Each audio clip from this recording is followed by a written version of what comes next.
Hello बच्चों, आज एक काइनेमैटिक्स का बहुत ही basic but very important concept discuss करने वाले। जूनियर क्लासेस में हमें पढ़ा दिया जाता था अक्सर कि negative acceleration is the retardation.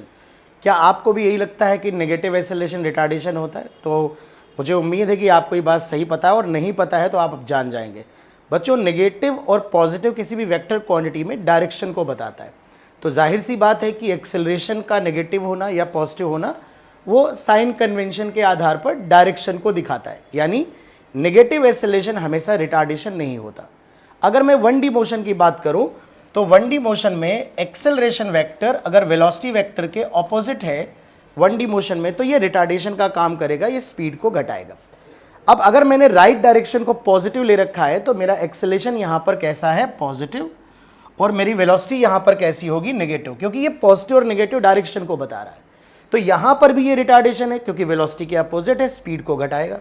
Similarly अगर एक्सेलरेशन नेगेटिव डायरेक्शन में है और वेलोसिटी पॉजिटिव डायरेक्शन में है तो भी ये वेलोसिटी के अपोजिट होगा और ये रिटार्डेशन होगा। तो पॉजिटिव एक्सेलरेशन भी रिटार्डेशन हो सकता है और नेगेटिव भी। लेकिन 1D मोशन में ये बात तुम कह सकते हो कि दोनों अपोजिट डायरेक्शन में होने चाहिए। तो साइन कन्वेंशन के आधार पर एक पॉजिटिव होगा तो दूसरा नेगेटिव, कोई भी एक पॉजिटिव और दूसरा नेगेटिव हो सकता है। यानी रिटार्डेशन में ये पक्की बात है कि वेलोसिटी और एक्सेलरेशन दोनों अपोजिट साइन के होंगे, तो वेलोसिटी और एक्सेलरेशन का जो प्रोडक्ट होगा वो नेगेटिव होगा, यानी v multiplied by a less than 0 होना चाहिए। ठीक है ना? अच्छा, यही बात जब मैं 2D और 3D मोशन पे करूंगा तो एक्यूट एंगल और ऑब्ट्यूज एंगल की बात करेंगे, वो मैं नेक्स्ट वीडियो में ले लूंगा। ठीक है?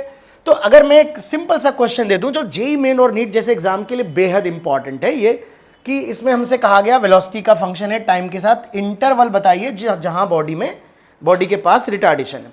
तो अक्सर एक कॉमन मिस्टेक करते हैं बच्चे, इसका एक्सेलरेशन वेक्टर निकालते हैं। एक्सेलरेशन वेक्टर बेटा अगर हम निकालें dv बाई dt, तो तुम देखो यार इसका एक्सेलरेशन वेक्टर हो जाएगा 2t माइनस 6, तो यहां से 2 कॉमन आ जाएगा t माइनस 3। अब कुछ लोग क्या कर देते हैं, उन्हें पुरानी वाली बातें याद रहती हैं कि एक्सेलरेशन नेगेटिव होना चाहिए, तो a लेस देन 0 कर देते हैं, तो टाइम की वैल्यू 0 से 3 आ जाएगी, जो कि गलत आंसर है। रिटार्डेशन होने के लिए एक्सेलरेशन और वेलोसिटी का प्रोडक्ट लेस देन 0 होना चाहिए। एक्सेलरेशन नेगेटिव होना जरूरी नहीं है, जैसा कि मैंने बताया।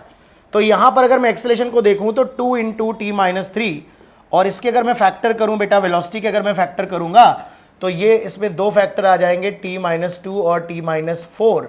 तो आप देख सकते हो ये T minus 2 into T minus 4, ये बेटा हमारा लेस देन 0 होना चाहिए।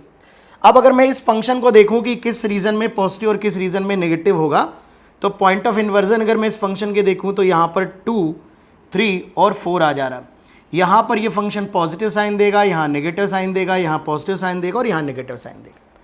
लेकिन बात टाइम की हो रही है, टाइम नेगेटिव नहीं होता है, तो टाइम 0 भी मैं मार्क कर लेता हूं। तो मुझे ये लेस देन 0 चाहिए रिटार्डेशन के लिए, तो मुझे कौन कौन सा इंटरवल मिल रहा है? देखिए 0 से 2 और 3 से 4। इसका मतलब जो इंटरवल ऑफ टाइम होगा वो 0 से 2 यूनियन 3 से 4 कह सकते हो। t इज इक्वल टू 0 से t is equal to 2 second के बीच में रिटार्डेशन होगा, और t इज इक्वल टू 3 से t इज इक्वल टू 4 के बीच में रिटार्डेशन होगा। तो यहां पर 0 से 3 रॉन्ग आंसर होगा। अगर आपने a को नेगेटिव करके टाइम इंटरवल निकाल लिया तो गलत। ये बहुत ही छोटा सा कॉन्सेप्ट है बच्चों, बट वेरी इंपॉर्टेंट। तो मिलते हैं नेक्स्ट वीडियो में। थैंक यू वेरी मच बेटा।